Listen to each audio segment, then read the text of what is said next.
বামেরা শূন্য হয়ে গেলে জেনে রাখবেন যে আইনসভার অভ্যন্তরে মানুষের কণ্ঠ শূন্য হয়ে যায়। অর্থাৎ এ এক কল তৈরি করা, সেই কলে এই হিন্দু বাংলাদেশিদের বিদেশি নাগরিক হিসেবে ডিক্লেয়ার করার মোদী সরকারের তৈরি একটি কল।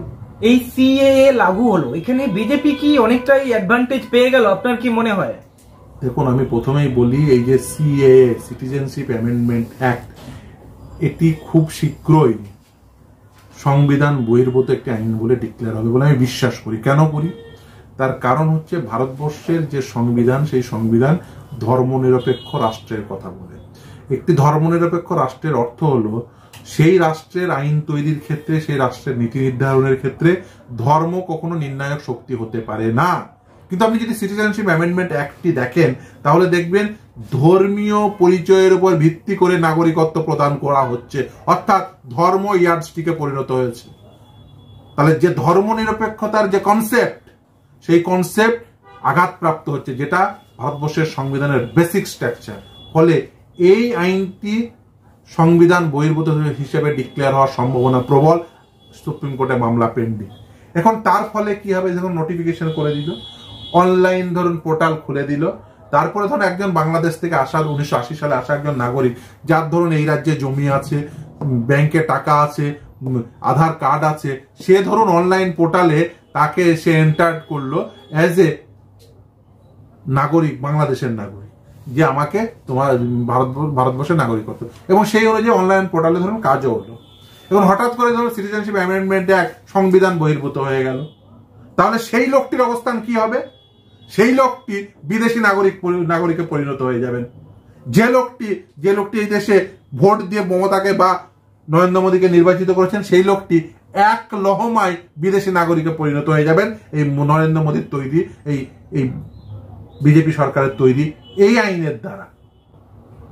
ফলে সেই মানুষটি কিন্তু বিড়ম্বনায় পড়বেন, সেই মানুষটিকে হয়তো রিটেনশন ক্যাম্পে পাঠানো হবে।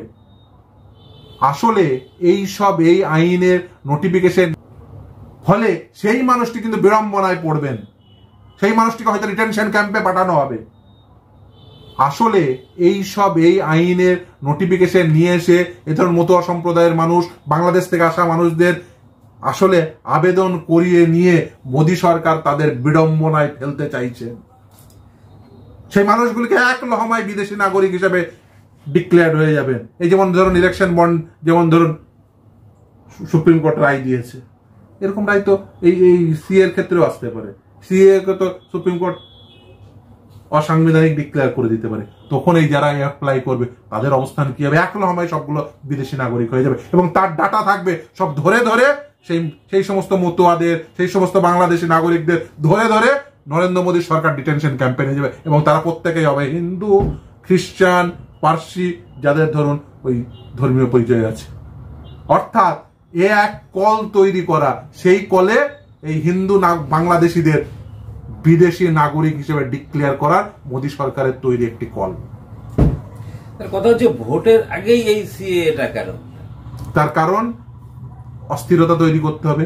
রাম মন্দির ইস্যুতে চেয়েছিলেন যে গোটা দেশব্যাপী একটা উগ্র সাম্প্রদায়িকতা রাজনীতি হবে, এবং সেই উগ্র সাম্প্রদায়িক রাজনীতির বানে বিজেপি সরকার ভেসে যাবে এবং তারা প্রচুর সংখ্যক ভোট পাবেন এবং প্রচুর সিটে জিতবেন।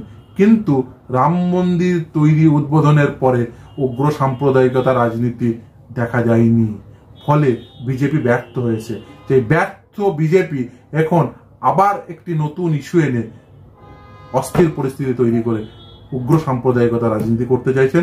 কিন্তু আমি দৃঢ়ভাবে বিশ্বাস করি পশ্চিমবঙ্গ সহ ভারতবর্ষের নাগরিক কেউ এই উগ্র সাম্প্রদায়িকতার যে বিষবাষ্প সকলকে দিতে চাইছেন বিজেপি, সেখানে কোনোভাবে এই উগ্র সাম্প্রদায়িকতা রাজনীতির ফাঁদে কেউ পা দেবেন না। আচ্ছা, আমি আর একটা প্রশ্ন করব। বামেরা 2019-এ 0 ছিল, 2021-এ 0, এবারে কি 0ই থাকবে নাকি খাতা খুলবে, কি মনে হয় আপনার? পশ্চিমবঙ্গ সহ ভারতবর্ষের নাগরিক ঠিক করবেন বামেরা কোথায় থাকবেন। বামেরা শূন্য হয়ে গেলে জেনে রাখবেন যে আইনসভার অভ্যন্তরে মানুষের কণ্ঠ শূন্য হয়ে যায়।